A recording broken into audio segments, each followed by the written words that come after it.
Ladies and gentlemen, coming to you live from the Lucky Dog studio in a hidden location somewhere in the upper Midwest of the United States of America, it's a brother making his own way but with all the wrong opinions. Welcome to the Morning Night Live with your host, the one and only PDawgKnight. Holy hell. This is not going too good. Anyway, let's see if I got the right thumbnail. Hey, I do. Good morning, everybody. Welcome to the Morning Night Live. I'm your host, Marty, also known as Boomer Tech Johnny. Yeah, a couple of major glitches on my computer this morning. And am I on mute? No, I'm not. You can even hear me. Holy shit. Anyway, let's get this shot going because this has just been a pain in my booty. Happy Wednesday, the 27th of November, 2024. Happy day before Thanksgiving. Is that thumbnail wrong? Yes, it is. Holy crap. Let me fix that shit. Hang on. Let's do this right now. Let's see. Where's the thingy bobber? Let's go thumbnail. Let's fix the thumbnail because I had a little mental lapse earlier. There we go. Corrected in the thumbnail. Let's see if we can correct the thumbnail on YouTube. Edit that. It's certainly the wrong one. Fixing it. Or is it the correct thumbnail on YouTube? I bet the thumbnail on YouTube's right. It is. It says, say, January or whatever, 20th. Anyway, yeah, I've been having a whole country. Yeah, exactly, Tyre. Fuck it. We'll do it live. We'll do it live! It's just been one of those mornings. Anyway, I hope you're having a better day than I am so far. Let's get into it by saying hello because we're really late because of all the glitches. First of all, here's what happened. First time, I had one of those little, ever have the power just go out for no reason? Yeah, I was in the dark for about 10 seconds and then it came right back on. No idea why. Then the second time, my computer glitched out. And part of it is because when I use the monitor on Streamlabs, if I use the double monitor where you can preview and whatever, sometimes that glitches out. So there you go. There's that. And that's just due to the fact that I need to upgrade my computer, I think. Plus, I just have too much shit on my storage. I should probably clear a bunch of storage out. That might help. Who knows? I don't know. My, oh my, oh my, do. I said, I don't know what my baby's putting down. Remember that song? That's like a fourth or fifth track on the Blues Brothers album. And I don't remember who originally sang it, but kind of a cool song. Anyway, let's say hi to everybody and get this shit going, because we need to. First in chat today, all 4 times, I think, was Mr. Avocados Diablo, who gets the bell, and he gets a ching and a horn and more clapping and clown voices and even the sad trombone. Because that's what my stream's been like so far. Anyway, also good morning, Kara Soldier, Boneheaded Dumbass, Mike Savage, Blarg, Tyler F, good morning. Also, Select a Boy. Yeah, boy. Also, good morning to Mr. X51, Mr. Tire, Alexander the Scourge. Also, Green Badger Outdoors. Did I say Lord Stanhope yet? I think I did. Maybe I didn't. I didn't. I haven't said it now. Good morning, Lord Stanhope. Also, Reaction Puerto Rico. And number 1 is back. I'm glad those of you made it back. Hopefully this will be the last time I have to do this today. And it'll all be fine and good. So, so today's kind of a special day since we don't have a Thursday show because of Thanksgiving. I'm doing a special FTG show today because there's a bunch of FTGs going on. And holy smokes, this stuff's crazy. Let me fix the alert box too, because I didn't do that yet. Yeah, that's right. It did not work. Default. Okay, now we got that correct. Except for Gunfoxes is going to come in weird. But first of all, we do have a sponsors already, and that'd be Mr. Avocados Diablo. You are the new Streamlabs Superstar sponsor of the day. Dropping a small bullet in the tip jar saying, just writing that stereotype to death, aren't we, boomer?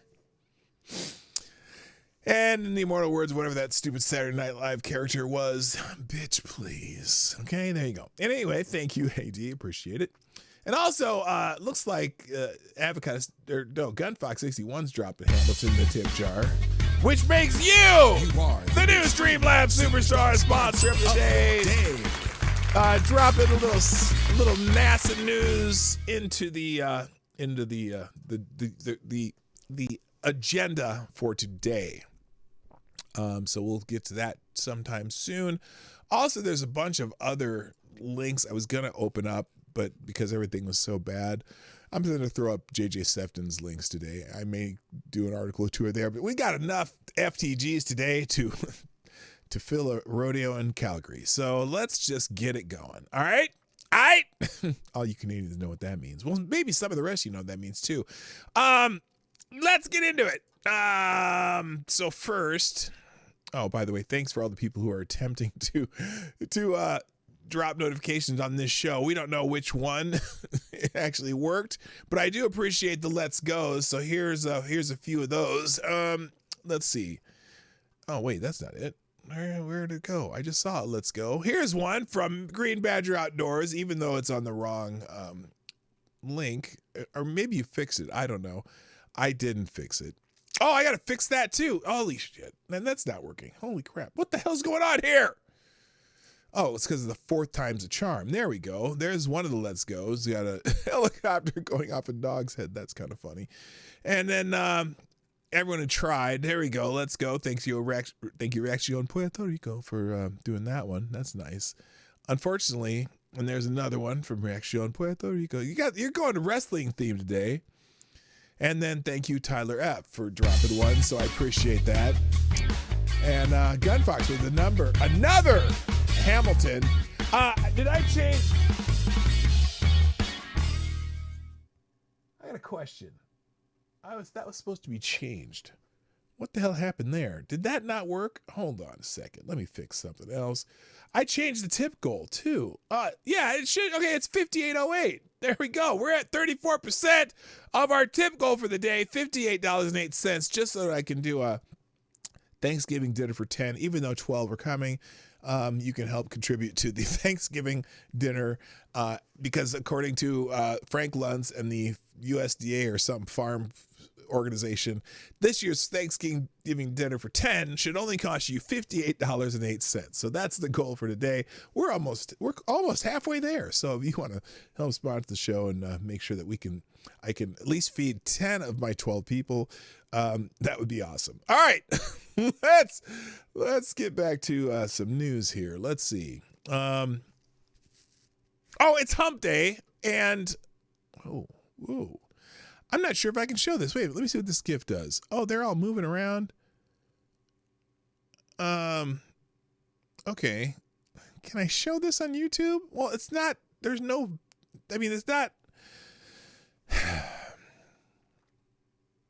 Do I take a chance? Take a chance. What the hell? It's Hump Day. Happy Hump Day, everybody. That's the top post on Hump Days. And it's just the hump part of the hump. It's not like I'm showing any, like reproductive organs, right? Those are just butts. And those could be in thongs. Those are in thongs. So anyway, happy Hump Day. And then also this one at Happy Hump Day Legends, keep grinding. You miss 100% of the shots you don't take. Never give up. Okay, I don't know what that means. But anyway, happy Hump Day. Also, the other happy Hump Day one, where was it? Because you got to be careful on Hump Day. What is this? Okay, I'm not playing that. We're not. Here we go. Here's the original Hump Day post. There's Mike, or not Mike, the guy who says Mike. So have a happy Hump Day, you filthy animals. There you go. All right, moving on. Thanksgiving's also tomorrow, and again, we're trying to feed my 10 people or 12 people that come over. Shaka Khan. What the hell? So anyway, it's Thanksgiving tomorrow, and Michael Knowles posted this up here for Thanksgiving. This is funny. It says point of view, you're the conservative uncle at Thanksgiving. So let's check out what Michael Knowles put up here for you are the conservative uncle at Thanksgiving. And here, let's hit play.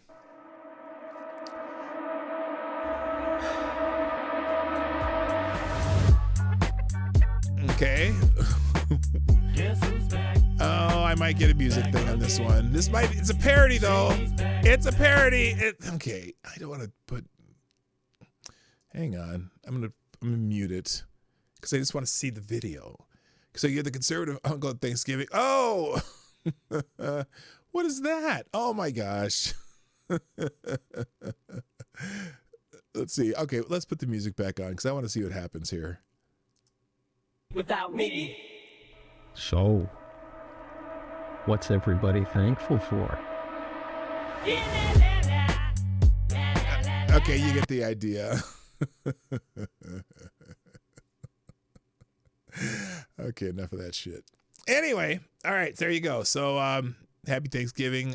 Let's see. Someone says I got 14 total people coming to our place for Thanksgiving. 3 don't agree politically with me. But guess what? We're going to celebrate Thanksgiving and have fun, goddammit. Overeating, have some laughs, and watch football with our pants unsnapped, asking if anyone has Tums, just like always. You know why? Because we love one another, and neither one of us are crybaby, politically brainwashed idiots with mental problems. Correction, my wife and I have mental problems. Happy fucking Thanksgiving. God is good in the good days and bad days, motherfucker. There you go. That's the way to, I embellished a little bit on that, but it's very close to what he was saying. And that's Larry the Cable Guy who said that. So I'm going to just repost that because that's, I think it's very appropriate for Thanksgiving. Let's see. Take a chance. Reminding you of Shaka Khan. Oh, no. That is, ABBA. Take a chance on me. Take a chance, chance. Maybe you're too young for that. I don't know. Take a chance on me. Take a chance on me. You know that song? Anyway. All right. Yeah. Larry the Cable Guy. Fuck yeah. And guess what? My Thanksgiving this year, we're going to have that too. Yeah, people who don't agree politically. But we're a family, goddammit. We're going to get together and eat and watch football and all that shit. So, yes, that's a very apropos. I want to shout that one from the rooftops. All right, today's celebrity birthday. Today's celebrity birthday is Mr. Jimi Hendrix. I'm not going to play in the music, but let's see. Where is it here?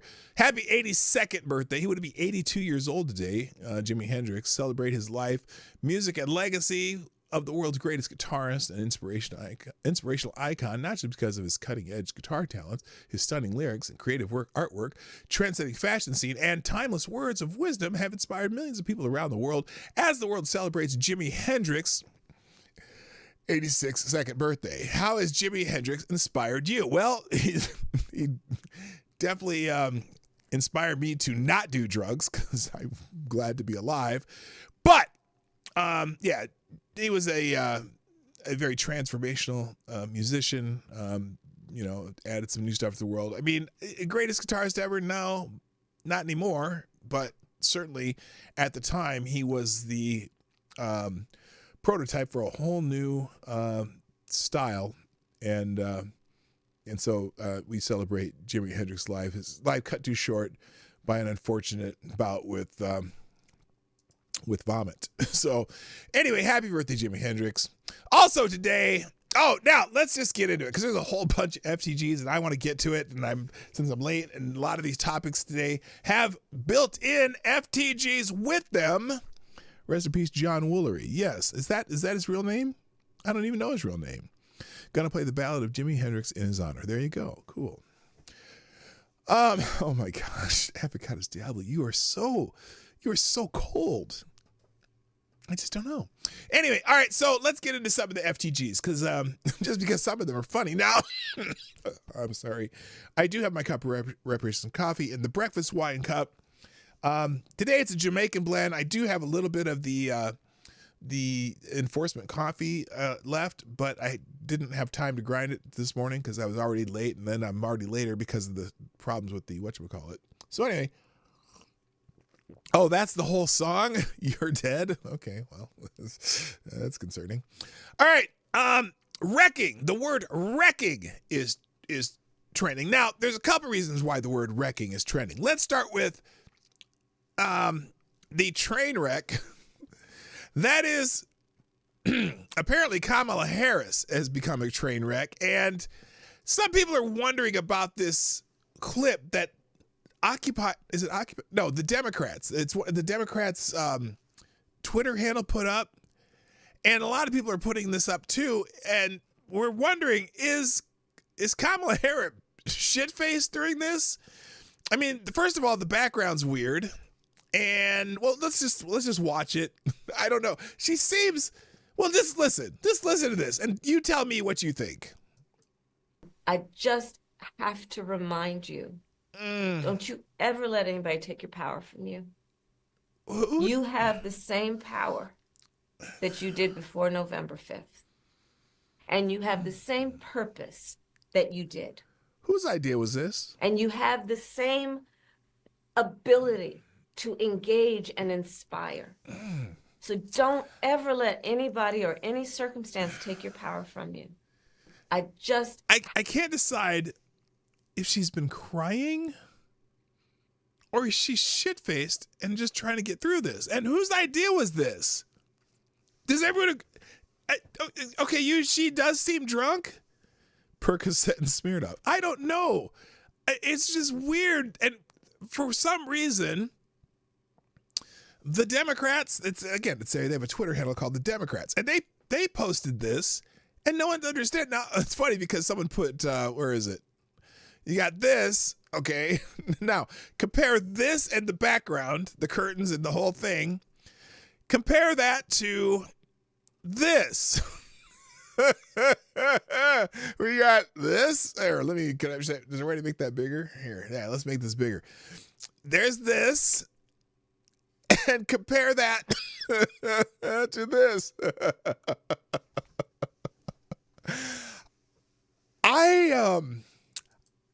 Whose idea was that to not only did they post it, they posted it on the Democrats' Twitter handle, X handle, whatever you want to call that shit. Now, the other reason the word wrecking is trending is because Adam Schiff used the word wrecking, posted this tweet or this post or whatever the hell I'm going to keep calling them tweets. Adam Schiff said, voters elected Donald Trump to bring down costs, not to take a wrecking ball to our national security, democracy, and public health. We should be working to help people struggling to make ends meet, not whatever this is. And this guy made the point. No, I voted for the wrecking ball. Let's get rid of let's get rid of half of the government agencies, because there's like 430 or something freaking different government agencies. And we're gonna make a point about one later, but no, I voted for a wrecking ball. I want to think of get rid of at least some or all. I couldn't think of anything that rhymed perfectly with that. But no, I voted for the wrecking ball. I really did. It's time. In fact, here's my thought. You know how I always say that every 4 years of Congress, at least one of every 4 years should be devoted to doing nothing but repealing laws. And in fact, I kind of think my ultimate scenario right now is that every law that the Senate and House of Representatives pass and President sign, I propose that we have a 2/3 majority, which you kind of do in the Senate if they, the filibuster and all that shit. Because by the way, have you heard anyone say that we should get rid of the filibuster ever since the election? I don't recall hearing that. But anyway, I think every new law should have a 3/5 majority. Okay, so 60 votes in the Senate or whatever, and the filibuster go back to what is it? The filibuster used to be 2/3, so 66 votes to get a vote on a bill, but the caveat would be to repeal a law, you would only need a simple majority. I think that's the way it should be. It should be easy to remove laws from the book. It should be hard to add new laws. And for the next 20 years, every year, you need to take at least 1% off the entire United States budget. Now, that might be by closing redundant agencies. It could be done by maybe having every agency cut their budget by 1%. They call it the penny rule. So anyway, every bill should need 102 votes in the Senate. Pretty much. So anyway, that's my thing. So anyway, but I voted for the wrecking ball too. So anyway, so FTG, Adam Schiff, that's our first FTG. Because Kamala Harris, she's drunk. I'm not gonna dogpile on her, but FTG, Adam Schiff. There's our first FTG to the J. I voted. Oh, Tyre wrote it out for me. Thank you. I needed some help with lyrics. Thank you, Tyre Alexander. I voted for the wrecking ball. I'm so fucking tired of the stall. Government taxes are killing us all. My wallet is begging Trump, please come and save me. You get a bell just for that, Tyre. That's awesome. All right, next. Landman is trending. Now, this is not an FTG, but yesterday I was telling you about this scene from this movie, Landman, and I am loath to show this, but it is a trailer for a show, and it's actually pretty good. So, and it's talking about all the stuff that we're doing supposedly to stop climate change, right? Which, you know me, I'm somewhat am I a skeptic? I'm not a skeptic. Climate always changes. I'm not a climate change skeptic, but I've lived long enough to hear every doomsday scenario that have come and gone well past their expiration date. In fact, I've been meaning to do this for a while because I want to go back and watch Al Gore's fabulous 2005 movie. Was it 2005? An Inconvenient Truth? Because we've passed several deadlines from that movie. I want to go, and because the polar bears are still around, and the polar ice caps still freeze every year, and Florida's supposed to be flooded by now. In fact, if you go back to like the 70s when they said shit was going to freeze, I just saw one of those from 1978 talking about how the new coming ice age. And then they switched to global warming after that. But even before Al Gore came out, the planet was supposed to be, Florida was supposed to be flooded by like 1996. And every year that they have to change their goalposts, they move the goalposts, they always move them back like 10 years. So like right now, all the doomsday stuff's coming after 2030. Well, we only got 6 years till 2030. But anyway, this scene, which I probably shouldn't play, but I'm going to anyway, and if it fucks with my monetization, I don't care.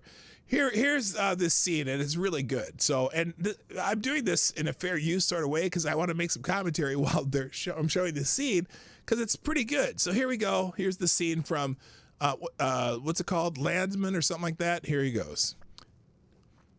Have any idea how much diesel they have to burn to mix that much concrete or make? Now they're talking about for these windmills, how to make for these windmills. That steel and haul this shit out here and put it together with a 450-foot crane. You want to guess how much oil it takes to lubricate that fucking thing or winterize it? And its 20-year lifespan, it won't offset the carbon. And they only have I didn't realize windmills only had like a 20-year lifespan. Have you ever seen one of those when they're bringing the parts for one of those windmills down the road?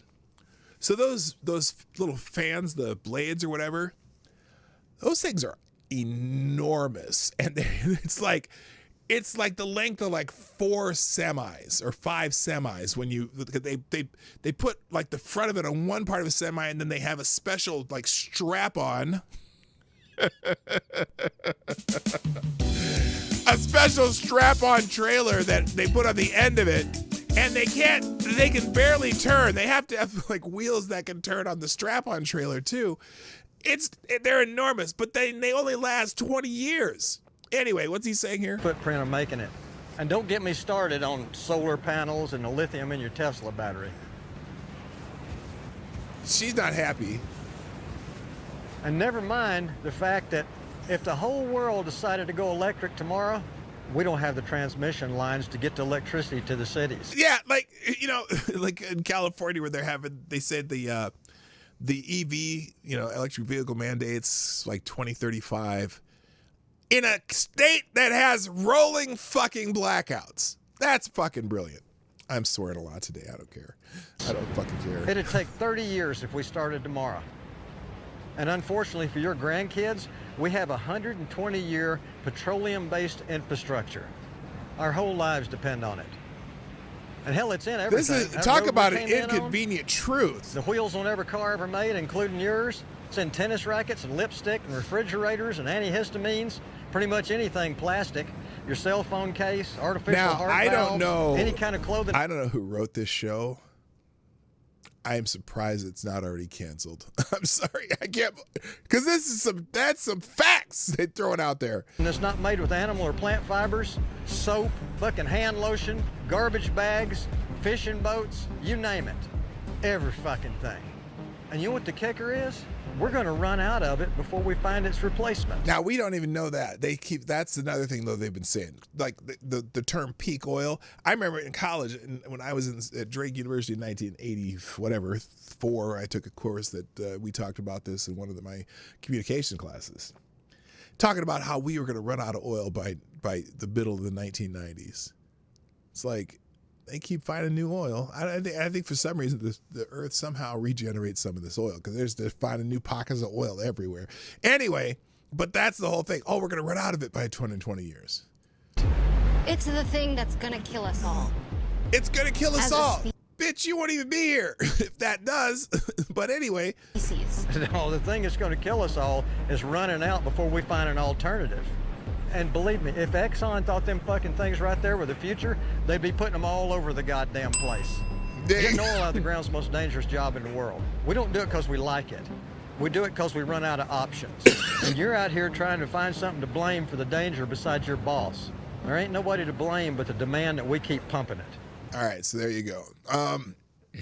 Brilliant writing. Now, I'm not sure that, and in some ways it's using some of the same theories that you heard before. But anyway, that's why Landman is trending, and the writers of Landman at least got that part right. Now, I don't know what else they're going to do. But yeah, those are definitely some inconvenient truths. All right, moving on. Lake Michigan is trending. Now, this, I haven't watched it. I just saw it, and I'm like, oh, this is going to be good. Going to be good. Hello, Sapphire Dragon. What's up? This is going to be good. Apparently, some woke... Okay, let me preface this here. This is the tweet. Someone named Scarlett Johnson says, woke white women in my community, enraged by President Trump's victory, joined together to scream at Lake Michigan. And I just, yes, let's see.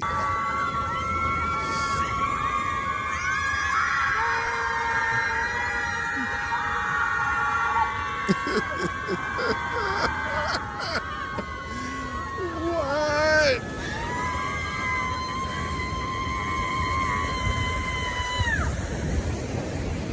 Yeah. They're just going round and round and round. I'm just saying.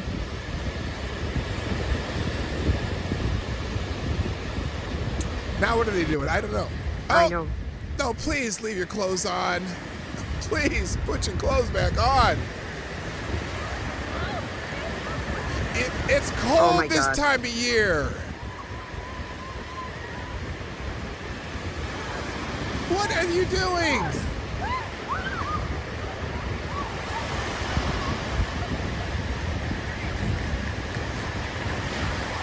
Oh, hey, Lady Boomer.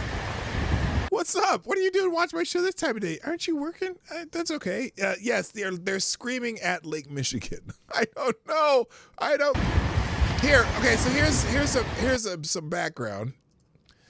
Everyone say hi to Lady Boomer, please. So here it is. Shorewood Community Network. Ladies, I hope to see you there. Primal Scream Saturday, 9 a.m., Clode Park on the beach. Tell everyone. Maybe an evening scream, too, for all those who are having a hard time dragging ourselves out of bed in the morning. With this devastating news, yes, let's get our frustration out collectively, screaming to ease the sadness and come together and move forward as a community.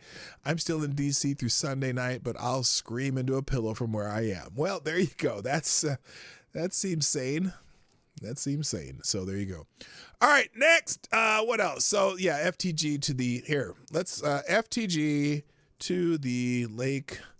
Michigan. Oops.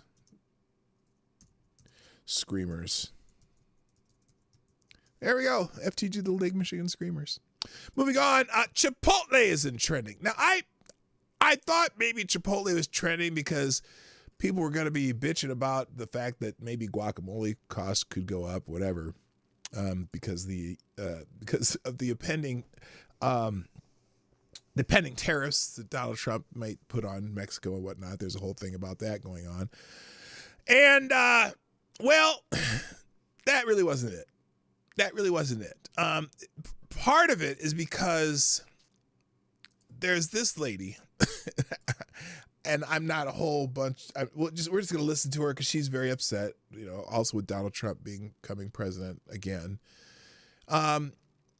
Suffering the consequence of my own actions. I lost another client. So this is a lady. Apparently she is a hairdresser, and I'm not sure why. What is it? Wait, hang on. Oh, because she's going to have to work at Chipotle instead, because she's losing clients because she's so She's so anti-Trump. Here she is. They're dropping like flies. I lost one of my clients today who clearly was a Trump supporter. Okay. And they sent me a message. They never cancel their appointment. They don't have the courage to cancel their appointment. And it's just fucking rude. But anyway, she messaged me after I had messaged her, like, hey, I had you down at 3. I'm curious. Were you insulting Trump supporters? I'm just curious. Well, Lady Boo, I'm in so much trouble. Okay, yeah, you should probably do that. Hello, Mrs. Hayes, by the way, and Shrapnel are in the house. Nice to see you. And Amazing Disgrace. Making sure you're on your way. I'm making sure you're okay. And I don't know what she does. wrote back, Dear Tiffany, spelled my name wrong. Oh. I am so sorry that this last election has upset you so much as to elicit the hateful public post you made on TikTok. Not once, but twice. I have really thought highly about you, and your posts have broken my heart. Since you have made it clear how you feel about anyone who doesn't share your opinion, I feel you have left no opinion but for me to move on. I wish you the best, and I am terribly sorry. Okay. I'm curious now what she posted. I want to know what she posted that made her clients so mad that they said, I'm done. I'm done with you. Probably because she probably insulted them and called them all kinds of names and whatever without really just, understanding that some people have different opinions. And maybe that's what it is. Let's see what else she has here. Just continuing to lose clients. And I would rather go work at Chipotle. And Okay. I was not lying when I said... there are people who voted for Trump. I got a secret for you. There are people who voted for Trump that eat at Chipotle too. Just saying, there are people that half the people who voted for Trump. And they gotta eat food, and they buy groceries, and they get their nails done, they get their hair did, and they go to the garage, they get gasoline, they go all kinds of places. And there's all kinds of Trump supporters everywhere. You know what I'm saying? that I was headed to my Chipotle interview because I did apply to Chipotle. Oh, good. Because well, at least you I'm have a not gonna job. ask for a handout, and it's been a rough year. I'm a single mom, and my ex-husband does help me out a lot. I feel during bad this for a little time bit. because I refuse to ask for help. But I would rather go and do what I need to do and work at Chipotle after my 22-year career in this industry and refuse to let people feel comfortable in my space. To support racism, homophobia, and misogyny. And Okay, that's what you're saying it is? I would rather go work there than have people feel comfortable in my space. So you can go ahead and insult them, and then when they come to eat at Chipotle, you might have to quit there too. I don't get it. And that mentality. So, again, I'm reaping what I sow. I am okay. She at least she's self-aware. Suffering the consequences of my own actions, but I stand by what I said. I absolutely stand by what I said. And so, if you see me working at Chipotle, I'm a point and laugh. As a business owner and a salon owner, okay, 22 years. Say hi. Be kind. FTG this life Tiffany. is fucking hard. Well, you made it hard of yourself just by being a bitch. Come on now. All right, so that's why Chipotle's trending. I'd rather work at Chipotle than. Now I'm confused a little bit because I want to know what the original post was, but people are just trashing her. Oh wait, Panda Express is now on my enemies list. They are worse than Chipotle. Okay, I don't know. Oh no. There's another one here. Hang on, this is kind of funny. Chipotle messed up my order and I accidentally just broke 7 years of vegetarianism. Goodbye, Chipotle. We are done. Why did you put a Subway sandwich up there then? My sister in Christ, you made the burrito. Anyway, I don't know what that's about. Anyway, that's why Chipotle's trending. Let's move on. DB Cooper's trending. Remember DB Cooper? Well, I don't know if this is true or rumor or what, but apparently they may have found world famous DB Cooper, the guy who robbed some bank or some shit, got on a plane and supposedly jumped out of the plane. I don't remember how it worked. This nigga found DB Cooper before Bengals won an NFL championship. Okay, so anyway, here it is. Drama alert. DB Cooper might have just been identified, and the FBI is looking into it. Siblings claim their late dad is the mysterious plane hijacker after finding hidden parachute in home that matches closely the parachutes demanded by DB Cooper. What? So this is the moment where they unbox the parachute. They think their dad might be DB Cooper. Are they wealthy? Here it is. Here it is.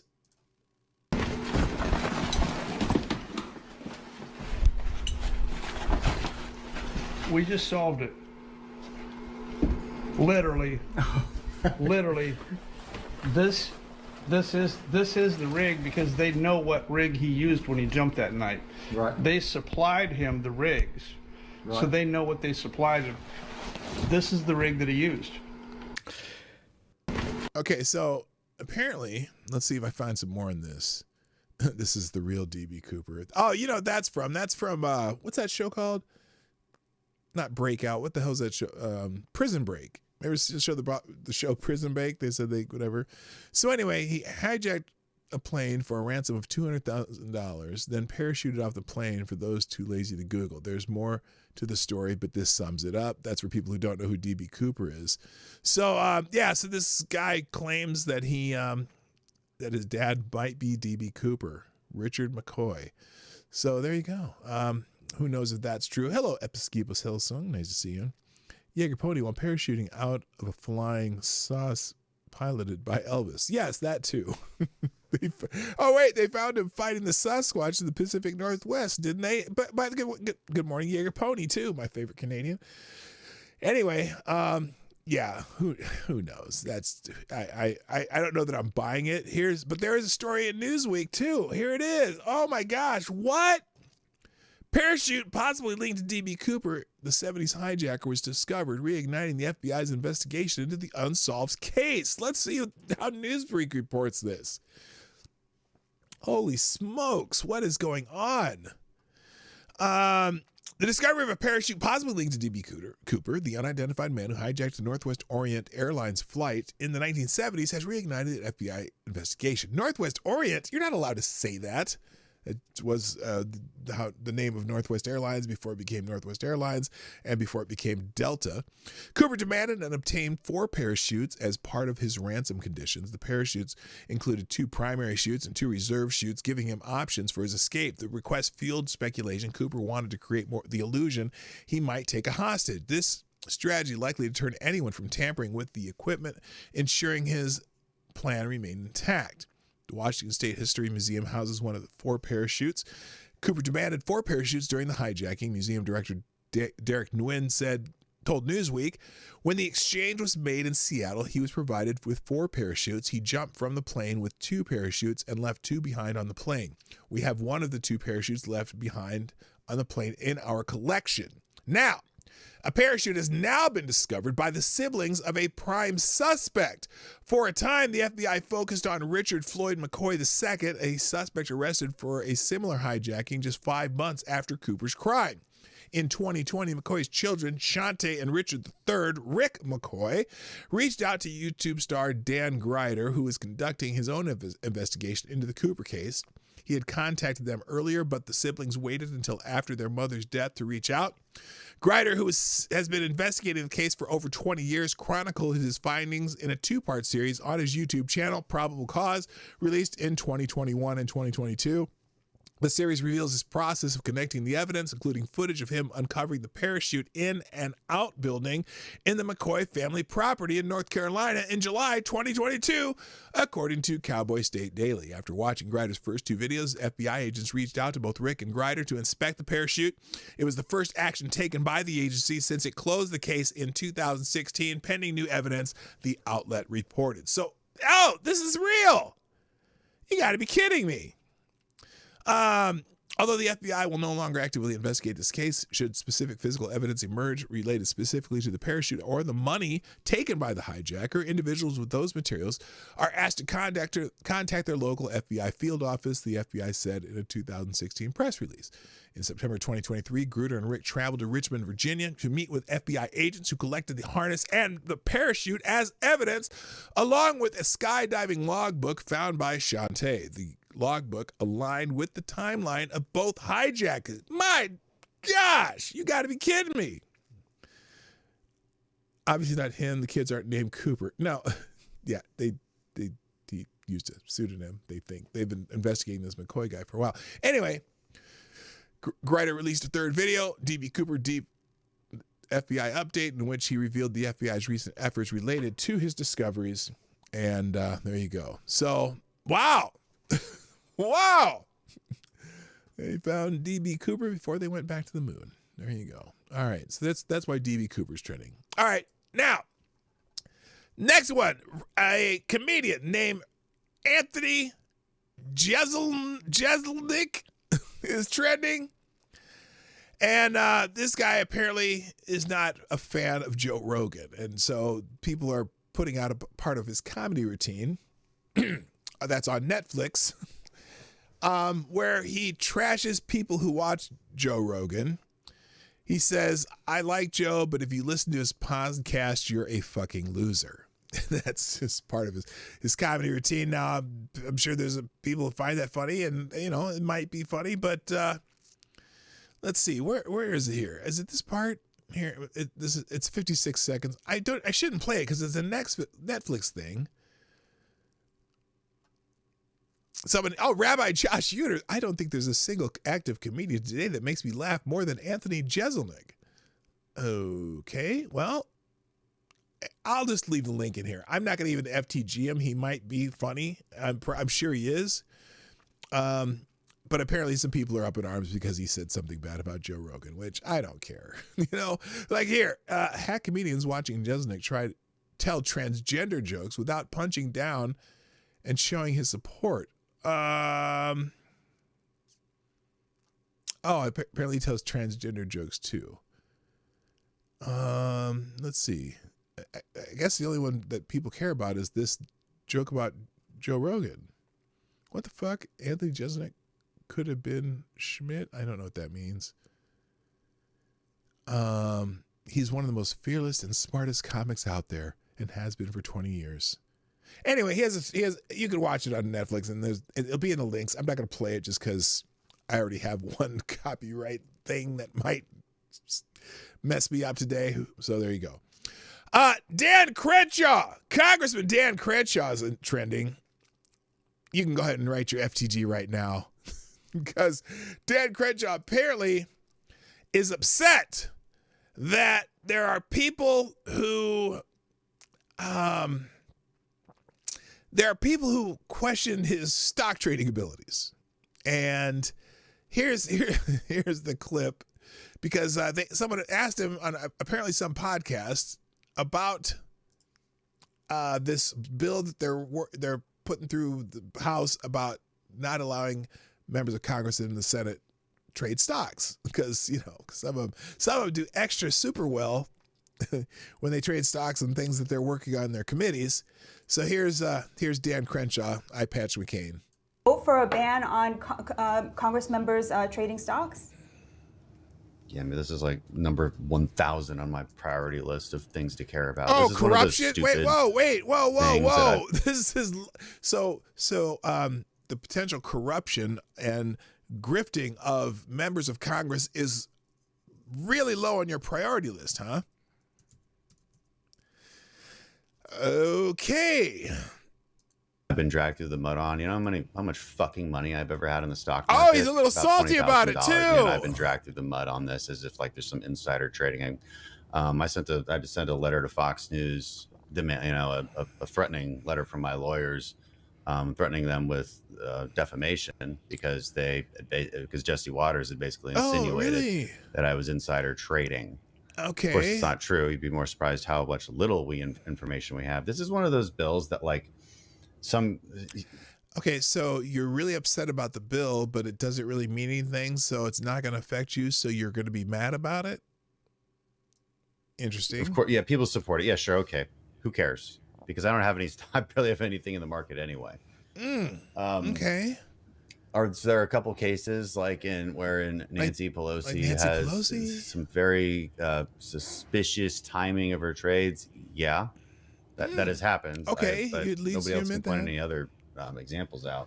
I bet there are more than just a couple examples. In fact, there's a whole website dedicated to the miraculous stock trades of certain people in Congress. So, in fact, one of them is called Nancy Pelosi's Stock Trade Advisor or something like that.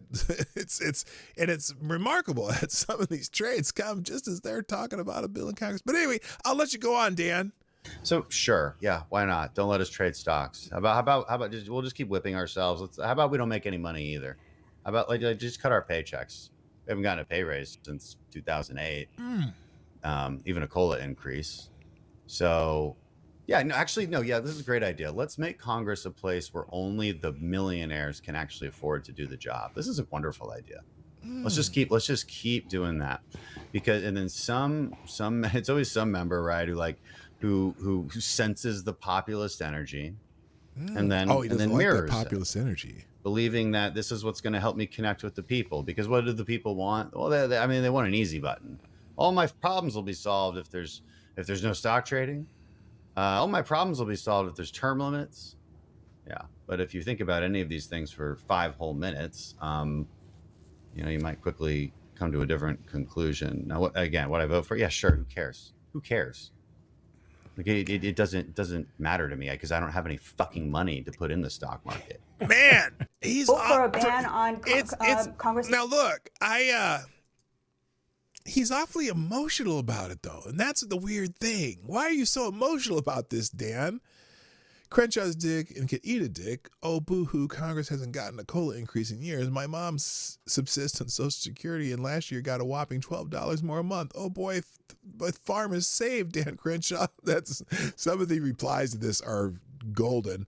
Now, where's the let's see. There's a Dan Crenshaw's your enemy. He's given up even trying to hide his visceral hatred and contempt for you. Yeah, that he just doesn't. He seems so mad at Congress people. Oh, here it is. Nancy Pelosi's stock tracker. Okay, just in, Dan Crenshaw has a fiery response on banning congressional stock trading. Buckle up because his response is a wild one. Now, there is a community note on this. Now, let's see what the community note says. Dan Crenshaw's estimated net worth is $1.47 million, and his trade volume is $313,000, not $20,000. His stock trades are up 44% this year. Oh, my God. Dan, you only had 20,000? But your net worth is 1.47 million and yet up 44% this year. Wow. Now, we're going down here. Fun fact, we've been tracking his portfolio since January 24th, 2023. Fun fact, it's up 75 cents since January. Dan's got $12 million copying his $20,000 portfolio. And here's how to check. So they give you a link here where you can check this stuff. Autopilot investment. Oh, okay. That's, oh yeah. So this autopilot investment app is where you can mirror trades of politicians. Probably a good app, to be honest with you. Because politicians seem to be some of the top investors. Here, this guy says his net worth 2.1 million. All we have are millionaires in Congress. Even the bartender AOC became a millionaire. How? Do I have to spell it out? Well, she became a millionaire because people kept throwing money at her because they, all the lefties throw money at her. What we need are dorms for them to live in while with an office and a salary of the national average. Well, yeah, that'd be tough too, though, especially. So here's the thing. He's lying. He keeps lying. Just more lying bullshit. So here's another graphic. And I'm going to take all these graphics with a grain of salt because I don't know how accurate they are. But here this one says Dan Crenshaw's stock trading activity during his tenure in Congress has been documented, but specific profits from these trades are reported in ranges rather than exact figures. According to various sources, in March 2020, Crenshaw made several stock purchases as Congress was working on the CARES Act, with these transactions amounting to a maximum of $120,000. Though his office has claimed it was as low as $30,000. So that's even higher than he said in this one. These trades occurred during the economic downturn due to COVID-19 pandemic. Now, reports from 2022 indicate that Crenshaw's trading netted the fifth highest rate of return among members of Congress. Though exact dollar amounts from these trades are not specified, this suggests he was successful in his investment relative to his peers. His total number of stock trades since entering office is relatively low at 33, but they have been described as some of the most well-timed congressional trades observed. However, specific gains from these trades are not detailed beyond the previously mentioned ranges. Given the nature of the financial disclosures, which provide ranges rather than precise figures, and the lack of exact profit reporting, it's not possible to state exactly how much Dan Crenshaw has made from stock trading during his tenure. However, it's clear that his investments have been profitable and noted for their timing. So there you go. That's the lowdown of Dan Crenshaw, FTG Dan Crenshaw. Also trending, John Kerry, a.k.a. Lurch, and I just talk like, an Eastern aristocrat, and even though I married a very wealthy woman. John Kerry's trending, mainly because he's a hypocrite. He has a net worth of $250 million. His wife's net worth is $1.2 billion. If John Kerry actually believed in global warming and rising sea levels, why would he buy a $12 million waterfront property? So here we go. First of all, John Kerry defending taking a private jet to Iceland for an environmental award. It's the only choice for someone like me, and I just have to take a private jet, even though I don't own a private jet. A what? Yeah, well, no, my wife owns the private jet. I don't own it. My wife owns the private jet. So I took a private jet because, global warming. Also, apparently, he bought a historic property on Martha's Vineyard. Why is that like that? Let's go full middle. There we go. Apparently, he bought a historic property on Martha's Vineyard. Whoa, wait. Isn't that going to be underwater in 10 years? I'm just saying, rising sea levels and shit. And then let's see. Those who say you don't need a gun to protect yourself. Oh, this is just other hypocrites that they put in the list. So anyway, yeah, they bought all these people. Global warming people are buying beach homes. John Kerry is a globalist tyrant upset that we have freedom of speech with the free flow of information that cannot be controlled. And now that Trump has won, these idiots are in panic because they have no power and no one's listening to their lies. So here's one of John Kerry's greatest hits. I think the dislike of and anguish over social media is just growing and growing and growing. Way too much work on his face. And it's part of our problem, particularly in democracies. Yes. In terms of building consensus around any issue. It's really hard to govern today. Well, why do we have to have consensus on issues? Can't we just talk it out and sometimes agree to disagree, John? You can't, there's no, the referees we used to have to determine what's a fact and what isn't a fact. Oh, you mean like Walter Cronkite? Because he didn't have any bias at all. Been eviscerated to a certain degree. And people go, and that people self-select where they go for their news or for their information. And then you just get into a vicious cycle. So it's really, really hard, much harder to build consensus today. Okay, this video is blurry because it's just a bad video, so sorry about that. Than at any time in the 45, 50 years I've been involved in this. Oh, by the way, FTG, there's a lot of discussion now about how you curb those entities in order to guarantee that you're going to have, some accountability on facts, et cetera. But look, if people go to only one source and the source they go to is sick, and, has an agenda. It's funny because I use multiple sources from many different viewpoints, and I just kind of try to figure it out because everyone has their own little agendas and shit. So, one source What if the one source is you, John? Does that mean it's 100% correct? Oh,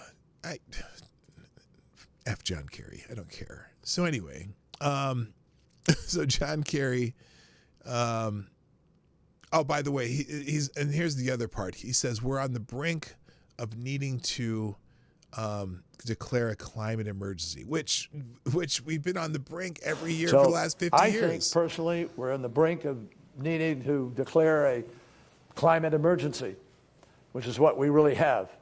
No, John, and we need don't. to get people to behave. You just bought a house on Martha's Vineyard, on the beach in Martha's Vineyard, $12 million house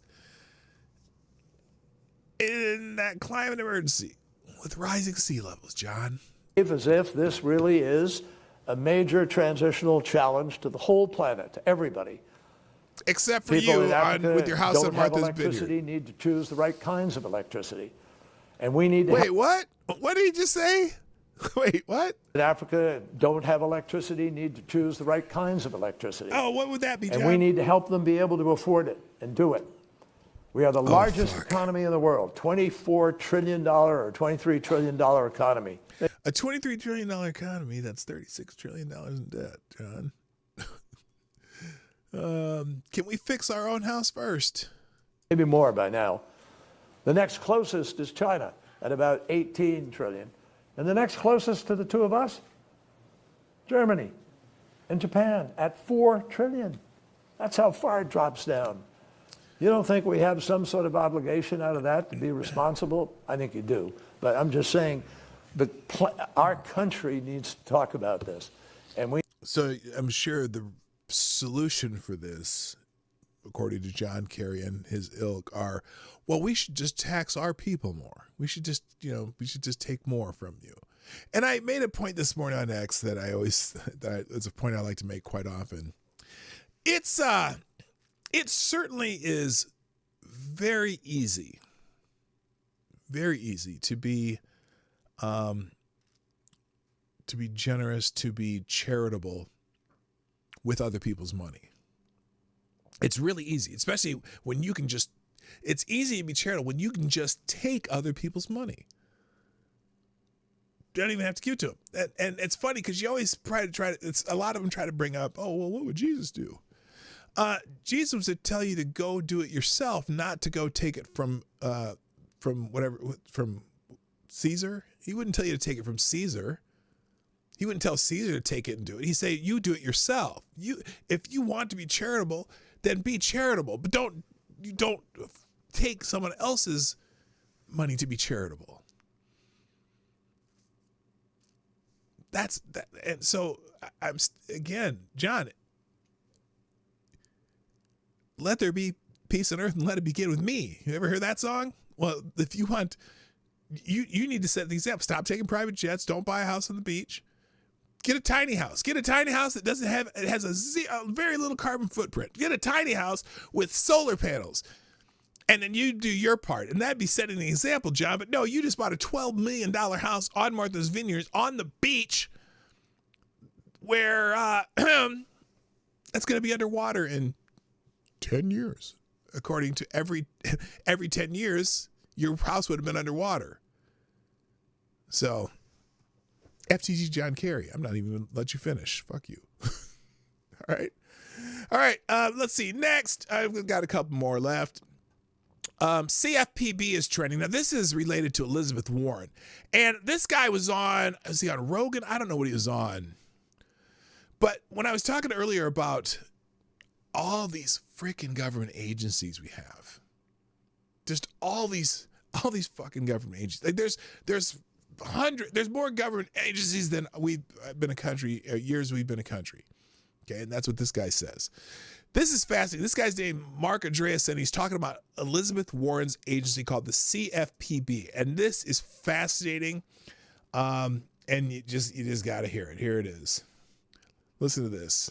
So, like, for example, we have this thing called the Consumer Finance Protection Bureau, CFPB, which was it's sort of Elizabeth Warren's personal agency that she gets to control. And it's an independent agency that just gets to run and do whatever it wants, right? And if you read the Constitution, like, there is no such thing as an independent agency, and yet there it is. What does her agency do? Whatever she wants. What does it do, though? Basically, terrorize financial institutions, prevent fintech, prevent new competition, new startups that want to compete with the big banks. Really? Oh, yeah, 100%. How so? Just like terrorizing anybody who tries to do anything new in financial services. And Can you give me an example? Well, I guess, debanking. This is where a lot of the debanking comes from, is these agencies. So she came up with this. This is one of the agencies she came up with.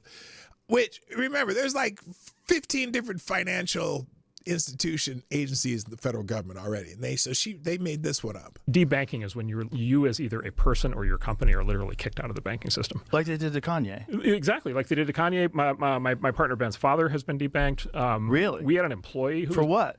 For having the wrong politics, for saying unacceptable things. Under current banking regulations, here's a great thing. Under current banking regulations, after all the reforms of the last 20 years, there's now a category called a politically exposed person, PEP. A politically exposed person. Listen to this. This is insane. And if you are a PEP, you are required by financial regulators to kick them off of to kick them out of your bank. You're not allowed to have them. What if you're politically on the left? Well, that's fine. No, because they're not politically exposed. So no one on the left gets debanked? I have not heard of a single instance of anybody on the left getting debanked. Could you tell me what the person that you know did? I'm not 100% sure that's accurate, but certainly more people on the right have been debated. We've heard about it. A lot of different people. Pap smear. Yeah, this is pretty much. It's a Pap smear when they debank these people. What they said that got them debanked? Oh, well, I mean, David Horowitz is a right wing. He's pro-Trump. I mean, he's said all kinds of things. He's been very anti-Islamic terrorism. He's been very worried about migration, all these things. And they debanked him for that. Yeah, they debanked him. So you get kicked out of your bank account. You get kicked out of you can't do credit card transactions. By the way, you can't. How is that legal? Well, exactly. So this is the thing, and then you go into this thing of like, well, this is where the government and the companies get intertwined. Back to your fascism point, which wait, what? This is where what? This is where the government and the companies get intertwined.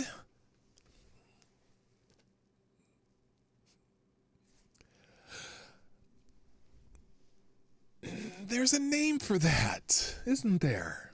There's a name for that. In fact, these assholes love to call us, who don't agree with them, by that name when they are practicing fascist. There's a constitutional amendment that says the government can't restrict your speech, but there's no constitutional amendment that says the government can't debank you, right? And so if they can't do the one thing, they do the other thing, and then they don't have to debank you. They just have to put pressure on the private company banks to do it. Which is what they do, just like they put pressure on the private companies to take away your First Amendment rights on Twitter and Facebook and all these fucking social media companies. And they are so dirty, and the ones, notice the ones who yelled fascist the loudest are all for this shit. They love to be able to say, well, he's a bad person. They should not be allowed to do financial transactions. With a capital F. Unbelievable. And then the private company banks do it because they're expected to, but the government gets to say we didn't do it because the government would threaten you with something, and so they do it on their own volition, so they don't get a microscope up their hind parts. So that's why the CFPB is trending, and FTG Elizabeth Warren. Now, someone here said I had no idea what PMARCA is referring to because literally just a few months ago, a Fed Soch event, CFPB Director Chopra warned the audience of Wall Street debanking conservatives without explanation. So here's what is this saying here? Let me put what is this? So the CFPB cited the potential debanking of Christians that could cause substantial injury to victims, but would be unknown without CFPB examiners discovering the conduct. Under the district's court logic, the Bureau could not even, the Bureau could not even investigate this intentional religious discrimination to determine if it's unfair, the CFPB said in its brief. The agency cited an April letter from Kansas Attorney General Chris Kobach to Bank of America Corporation Chairman and CEO Brian Moynihan, citing concerns the bank is discriminating against customers based on religious or political views. It also pointed to legislation from Senate Democrats seeking to extend protections from the 1964 Civil Rights Act to financial services. The CFPB director, Rohit Chopra, has repeatedly raised concerns about companies denying services and even punishing customers for political and other beliefs that don't violate federal law. Florida and Tennessee have passed fair access laws intended to prevent discrimination. Pro-life groups such as Arkansas Family Council and Ruth Institute have similarly lost access to bank services with JP Morgan Chase and Wells Fargo over allegations that the organizations promote hate. So who is it that tells you that these are they excuse me, they team up with places sorry. Try not to die here. They team up with places like the Southern Poverty Law Center and the what is it? Not the AGC. ADL and the ADL, who are the ones who are supposed to give them the information. But the Southern Poverty Law Center and the ADL are so aligned with Democrats and left wing. That's why no one on the left, this doesn't happen to people on the left. It happens to people only on the political right. Consumer Financial Protection Bureau, in a legal filing to an appeals court last week, cited the debanking of Christians as a form of the across-the-spectrum discriminatory behavior by financial institutions that's seeking to curb, but that's not what they're doing. They're not curbing it. They're encouraging it. So it's interesting. It's very interesting. Chopra's principal stance shows he has far more sophisticated perspective on the implication of Wall Street restricting access to financial services. There is an immense pressure in liberal circles to deplatform adversaries under the guise of misinformation or hate, and he's not buying it. So at least now they might have someone at the head who is skeptical of this bullshit that they've been doing. So there you go. Finally, the last FTG of the day, and of course it's a celebrity. Ladies and gentlemen, Sharon Stone. I don't know if you've seen this. Oh, we'll do I got an article from Gunfox too, so we'll do that too. Sharon Stone apparently was in Italy recently talking to somebody. I don't know who she was talking to, but this is precious. But in fact, there's an Alec Baldwin clip here too. We'll do both of them because these people have lost their fucking minds. And remember, Sharon Stone became famous by opening her legs in a movie. Just flashing officers or whatever. I never heard her. I mean, I knew she had been in movies before that, but no one ever heard of Sharon Stone before she opened her legs in a movie and got critical acclaim for opening her legs in a movie. I don't know. Anyway, here's Sharon Stone. Her dumbass was over in Italy or somewhere in Europe, bad-mouthing Americans who might not have the same political proclusions as her. Italy has seen fascism.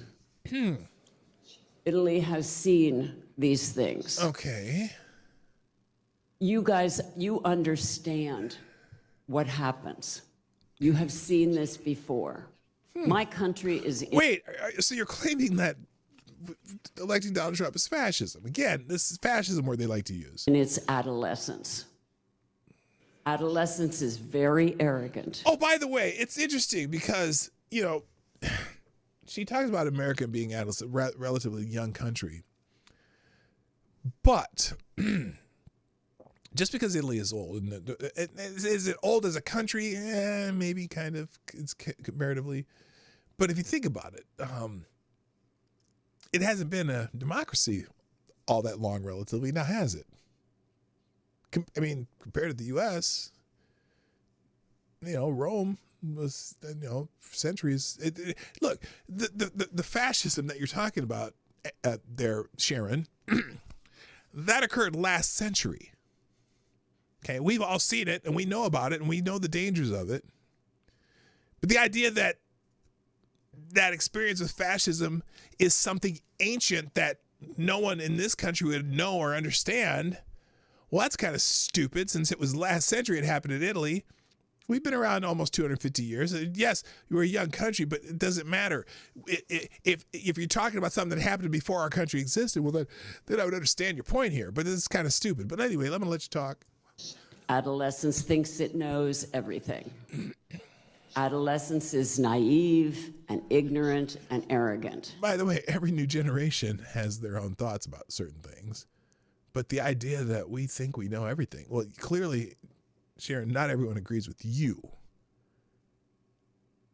And we are in our ignorant, arrogant adolescence. Okay, so that's what it is. We're ignorant. We haven't seen this before in our country. So Americans who don't travel, who 80% don't have a passport. Let me just put the brakes on that idiocy too. The reason most Americans don't have a passport, I would say it's because you can travel around the United States for your entire life and see all sorts of things, but you don't need a passport to travel from state to state in our country. So you can see a whole bunch of this country with never needing a passport. In fact, you don't necessarily need a passport to go into Canada or Mexico either. So we can travel an entire continent without needing a passport. Now the idea that, all these Europeans have passports, well, there's a reason they all have passports. Because you can't travel around that continent without a passport, because all the different countries are concentrated into about the same area as you would have in our continent, where you don't need a passport to travel around our continent. So you can see a whole lot of shit without needing a passport in the United States. But in Europe, you can't do that. You have to have a passport, go to country to country. It's like going from New Jersey to Pennsylvania. You don't need a passport to go from New Jersey to Pennsylvania, but you do need a passport to go from Portugal to Spain. There's the comparison. So this whole Americans don't have passports, well, who gives a fuck? So that's a dumb argument. Oh, does that mean we're not as smart because we don't have passports? Fuck you. By the way, I have a passport, and I might be in Spain next year, so we'll see. Are uneducated, are in there. Whoa. And we're uneducated. Who are uneducated, are in their extraordinary naivete. Okay, let me talk about this point and just relate it to Sharon Stone. Okay. Now, Sharon Stone did get accepted to college when she was 15 or 16 years old, something like that.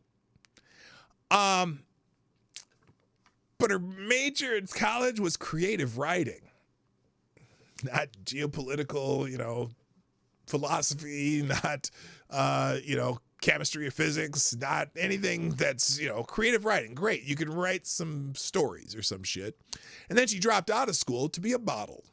So then I think she finally got her degree from some small backwoods university in 2016. So the idea that, she's so educated compared to most Americans. Bitch, please. Oh, bitch, please. What I can say is that the only way that we can help with these issues is to help each other. We? Now, we can't just say that women should help women, because that's the only way we have survived so far. Okay, don't know what you're talking about. We must say that good men must help good men, and those good men must be very aware that a lot of your friends are not good men. Oh. And you can't continue to pretend I'm not a good man. That your friends are good men when they are not good men.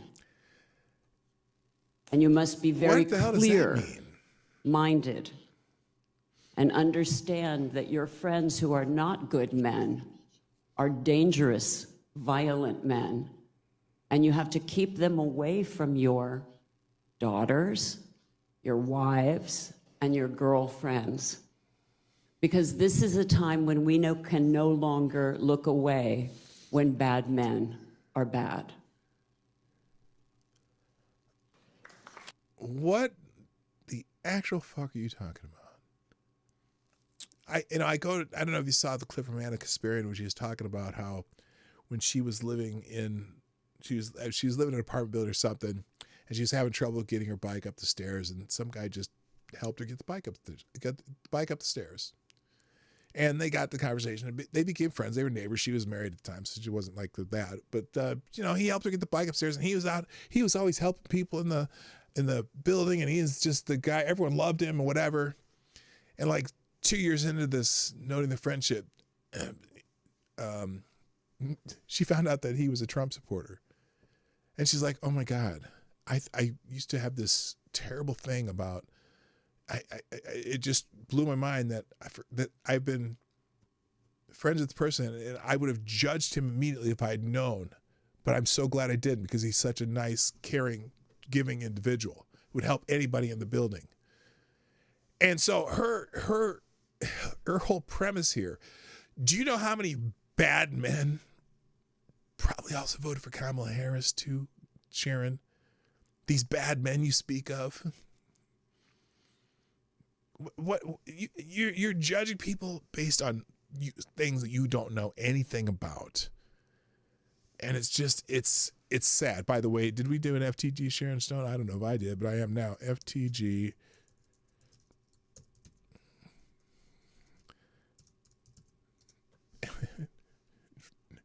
Now, and these remarks though are similar to this asshole. And I don't know where this is. I don't know if this is the same conference or they had a movie thing, festival or something. But here we go. Here's Alec Baldwin, this dickhead. In my country, without going into significant detail. Why are you hiding over in Europe, by the way, Alex? And then you got off on your stupid gun trial, but you shouldn't. You're a dumbass who pointed a loaded gun at someone and killed them. Half the people in the country are happy, and half the people in the country are very unhappy. It's a very difficult time in the United States, and I think the only way people can learn. 'Cause I'm happy, clap along, make you feel like a moon without a roof. Make me feel like happiness is true. 'Cause I'm happy, come along and make you know happiness is to you.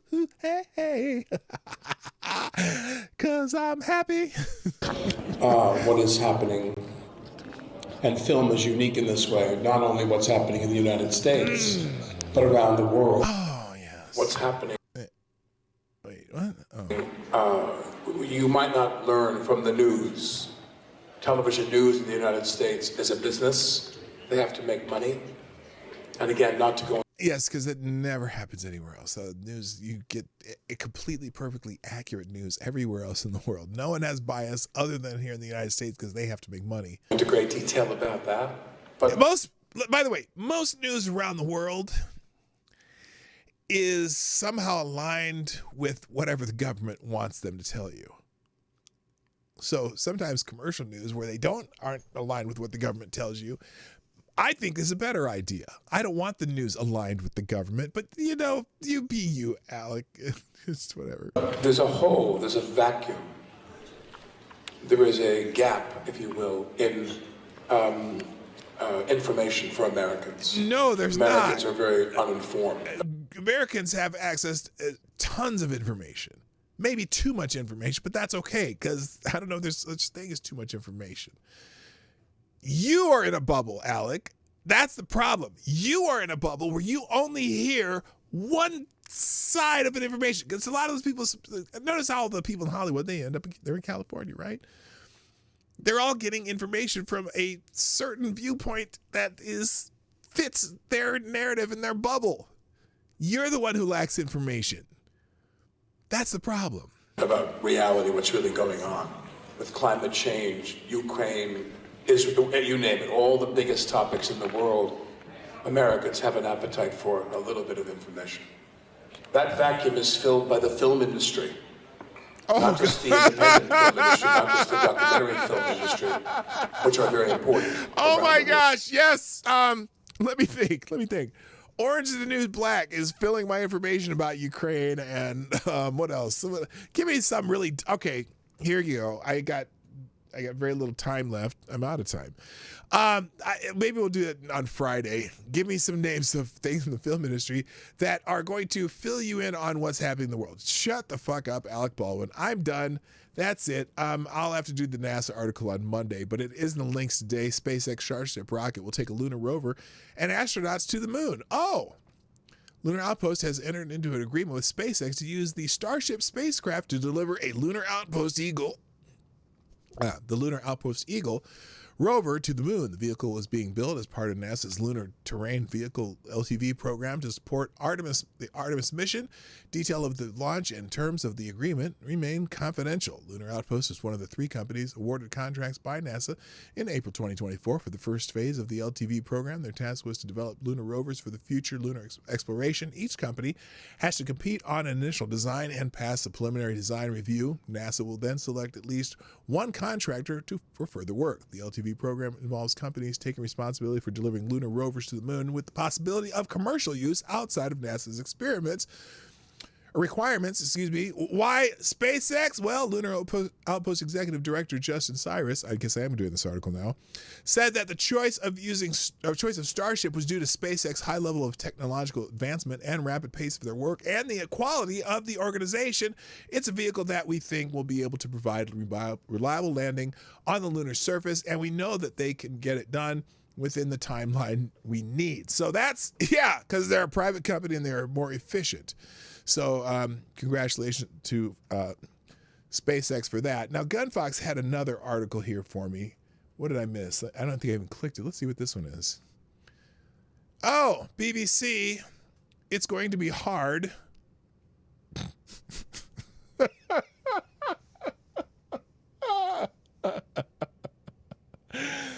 Oh my God.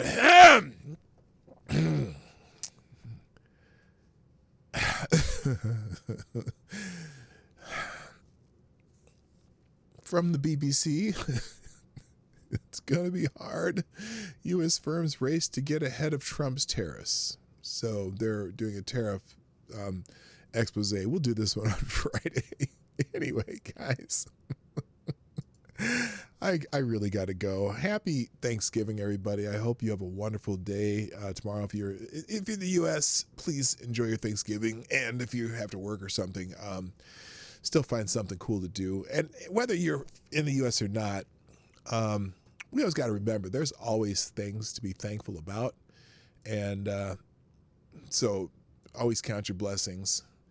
I will, let's drop the articles. I'm putting the links from J.J. Sefton's morning report in the links today. And because there's a lot of good articles in there. I just didn't get to any of them. So anyway, y'all have a great day. Let me drop the links in the chat. And we'll get out of here. And I'm going to try not to cough myself to death. You ever have that? When you got to cough, and you try not to cough, and then you don't cough. Oh, shoot. Wait a minute. That's not right. Let's fix this. Here we go. All right. There's that. And we will share this as a web page. Blah, blah, blah, blah. Copy. All right. Here are the links for today. I got to go.